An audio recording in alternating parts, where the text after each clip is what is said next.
안녕하세요. SN아트입니다. 이번 시간에는 이제 수채화를 처음 시작하시는 분들을 위해서 간단한 재료 소개, 수채화를 그리기 위한 재료 소개를 한번 해볼까 합니다. 자, 먼저 이런 팔레트에 물감을 이렇게 쭉 짜놨고요. 자, 물감 짜는 요령은 물감 세트에 있는 명도 순서대로 이렇게 가득가득 채워서 쭉 짜시면 됩니다. 명도 순서대로. 그래서 이제 팔레트의 칸수가 예를 들어서 내가 갖고 있는 물감 수보다 팔레트의 칸수가 많으면 비슷한 색상 계열마다 한 칸씩 비우고 짜시면 됩니다. 예를 들어서 노란 계열을 쭉 이렇게 짜고 한 칸 비우고, 그 다음에 레드 계열을 쭉 짜고 한 칸 비우고, 그린 계열을 짜고 한 칸 비우고, 이렇게 하시면 나중에 혹 낮게 물감을 추가하더라도 그 비어있는 공간에다가 비슷한 계열끼리 모아서 이렇게 짤 수가 있어요. 그래서 물감을 짜시는 요령은 튜브 물감을 가득 짜셔야 돼요. 안쪽에 지금 보이는 것처럼 이렇게 보면 이렇게 구멍이 보이죠? 이런 구멍이 안 보이게 물감을 안쪽서부터 쭉 짜셔서 가득 짜야 됩니다. 저도 지금 물감을 좀 더 짜야 되는 상황인데요. 이렇게 해서 며칠 말린 뚜껑을 열어서 굳히시면 되거든요. 그래서 이렇게 물감을 준비하시고, 그 다음에 이제 종이를 준비하시는데, 종이는 기존에 우리 학생들이 쓰는 캔트지 이런 거는 엄밀하게 말해서 수채화 종이가 아니에요. 그래서 수채화 용지로 나오는 그런 종이를 준비를 하시면 됩니다. 주변에 뭐 파브리아노, 캔손, 아르시 이런 종류가 수채화 전용지입니다. 수채화 전용지는 붓질이 여러 번 걸쳐서 가도 종이의 표면이 일어나지 않는 그런 단단한 종이라 해야 되고요. 일반적으로 뭐 캔트지라고 하는 그런 종이에다가 수채화를 하시면 붓질이 겹쳐서 반복이 되면 종이의 표면이 일어나거든요. 그래서 가급적이면 수채화 전용지를 쓰시는 걸 추천을 드리고 싶고요. 그 다음에 이제 붓은 종류가 그리시는 분의 취향에 따라서 여러 가지 종류의 붓을 쓰시는데, 제가 지금 이제 이 영상에서 주로 쓰시는 붓들을 소개를 해드릴까 합니다. 자, 이 붓은 이제 보통 일명 백붓이라고 하는 거거든요. 자, 백붓인데 넓은 면적을 단번에 짧은 시간에 칠할 수 있는 백붓. 이 백붓이 크기대로 있는데요. 저는 이제 2호 정도를 추천을 드립니다. 자, 이게 이제 제조사는 이제 화홍인데요. 이렇게 해서 1호, 2호, 3호 이렇게 됩니다. 1호, 2호, 3호. 그래서 커다란 그림을 그릴 때는 조금 더 넓은 큰 백붓이 필요하고요. 그래서 이제 이런 백붓을 하나씩 정도, 하나 내지는 두 자루 정도 준비하시면 되고요. 그 다음에 이제 많이 쓰는 붓이 이런 둥근 붓입니다. 환필이라고 얘기하죠. 앞에 틀이 이렇게 둥글게 되어 있어서 이게 환필이라고 얘기를 합니다. 이 둥근 붓 정도를 크기별로 대중소 정도로 준비를 하시면 되겠습니다. 이런 환필. 그 다음에 이제 이 붓은 우리 이화에선 힐버트 붓의 모양을 하고 있는데요. 옆에서 보면 이렇게 납작합니다. 앞에서 보면 이렇게 납작하고요. 끝이 뾰족하게 놓아지는 그런 붓이거든요. 그래서 섬세한 뭐 꽃잎 같은 거 하실 때 필요한 붓, 세워서도 그릴 수 있고 눕혀서도 그릴 수 있는 그런 붓입니다. 자, 이런 붓이 있고요. 그 다음에 이제 이런 사선의 모양으로 되어 있어서 제가 이렇게 눕혀서도 하지만 세워서도 합니다. 자, 뭐 코스모스 꽃잎이나 날카로운 잔디, 뭐 풀, 소나무 이런 등등 할 때 이렇게 눕혀서 하는 게 아니라 약간 세워서 이렇게 붓질을 할 수 있는 이제 용도고요. 이것도 크기별로 여러 가지가 나옵니다. 자, 그 다음에 이제 이 틀의 종류는 같은 틀이에요. 인조모. 근데 이제 요것은 납작한 형태로 되어 있습니다. 가장자리 부분을 이렇게 깔끔하게 해서 이렇게 딱 할 수 있는 그런 붓이거든요. 그래서 이런 종류의 붓을 가지고 주로 이제 이용을 많이 하고요. 또 소나무나 잔디밭이나 이런 거 할 때 쓰는 붓입니다. 자, 우리가 이 붓은 펜 붓이라고 그래요. 부채꼴 모양의 펜 붓이라고 합니다.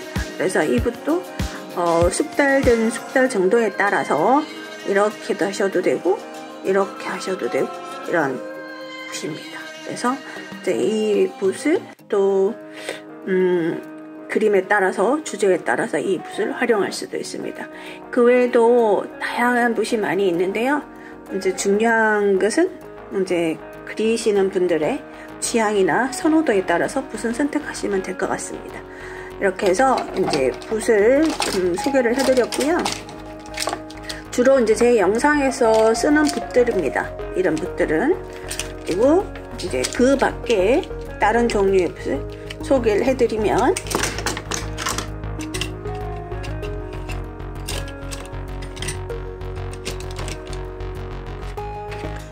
자, 이제 이런 붓도 있고요. 이제 이 붓은 수차 용도의 붓인데 주로 어떤 용도냐면 수차에 채색을 했을 때 특별한 경우에 의도적으로 닦아내야 된다거나 그림을 잘못 그려서 터치를 잘못해서 닦아내야 된다거나 할 때 쓰는 용도의 붓입니다. 굉장히 털이 단단하고요. 이게 아주 단단합니다. 그래서 이렇게 세워자면 깨끗하게 어떤 라인도 닦아낼 수 있는 그런 아주 용도가 굉장히 다양한 이런 붓도 있습니다.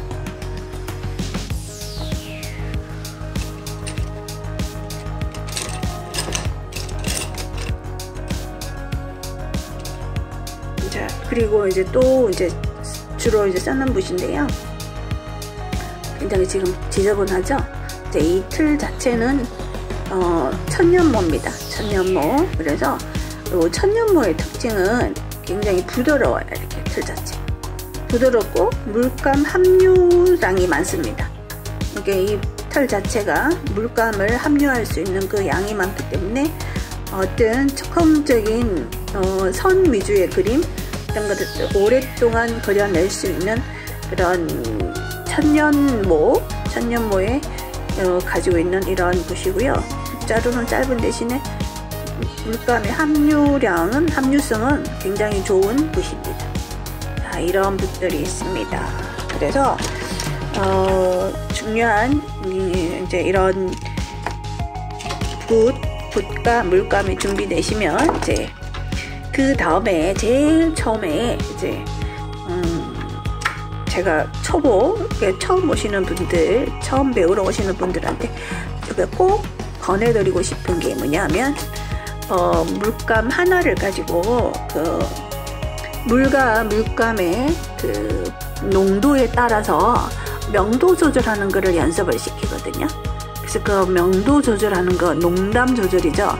그게 꼭 권해드리고 싶은 기초 과정이라고 생각해서 오늘 그것을 한번 보여드릴까 합니다. 자, 그리고 제가 물감 소개해서 조금 빠뜨렸는데요. 저는 이제 물감의 이름을 이제 다 숙지를 하고 있지만 이제 처음 이제 물감을 준비하시는 분들은 물감을 짜기 전에 이 칸에다가 그 물감의 이름을 네임펜으로 이렇게 쭉 적어 놓으시는 게 좋아요. 왜냐하면 지금 블루 계열도 거의 여기서부터 여기까지가 블루 계열이에요. 근데 다 비슷비슷하게 보이거든요. 특히 또 막 혼색을 하다 보면 이게 코발트 블루인지 뭐 이렇게 헷갈릴 수가 있어요. 이제 그런 거를 이제 미연에 방지하기 위해서 이 물감 아래에다가 지워지지 않는 유성 네임펜이 있어요. 유성 네임펜으로 이름을 쭉 적어 놓고 하시는 게 좋을 것 같습니다. 그리고 제가 영상에서 소개해 드릴 때도 항상 물감의 이름을 말씀드려요. 이제 블루 계열도 색감이 다른 블루가 굉장히 많이 있습니다. 근데 이제 어떻게 색감이 어떻게 다르냐에 따라서 그 느낌도 달라지는데요. 그래서 물감의 이름은 지금 그 농담 조절 연습하실 때 익히시면 좋을 것 같습니다. 그래서 여기다가 이름을 다 적으신 다음에 그 다음에 이제 물감을 쭉 짜시면 됩니다. 자, 농담 조절하는 걸 제가 보여드릴게요.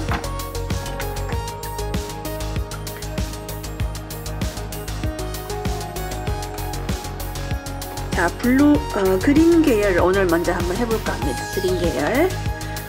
자, 색상별로 이제 먼저 한번 해볼게요.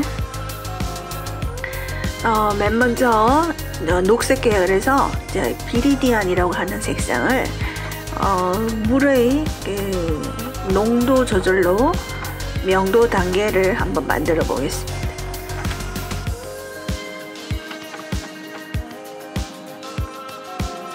물감과 물의 비율에 따라서 손에서 느껴지는 게 감각이 다를 거예요. 이제 그 감각도 익히시고요.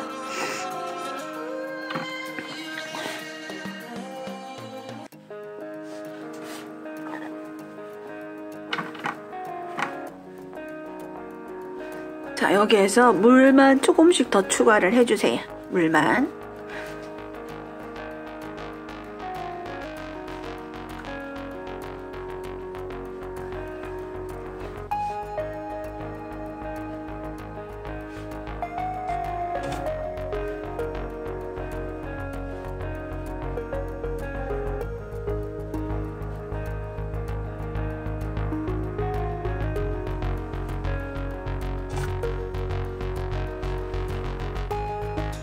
이제 물의 양이 점점 많아질수록 그 명도가 점점 더 밝아지죠.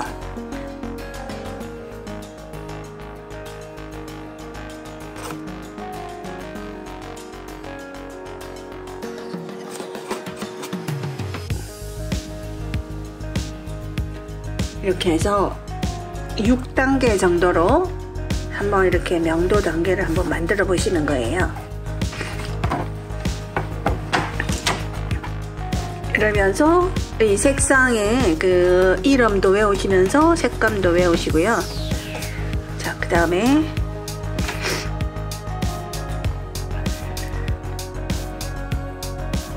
자, 이 그린은 후크스 그린이라고 하는 거예요.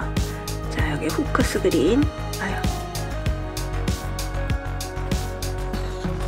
자, 비리디안과 색감이 어떻게 다른지도 비교해 보시고,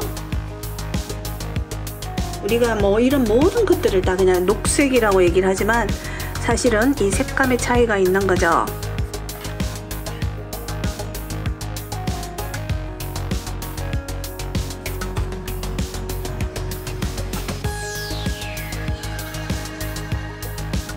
여기가 조금 더 진하게 돼야 될 것 같아요. 자, 그리고 물만 더 추가해서 단계를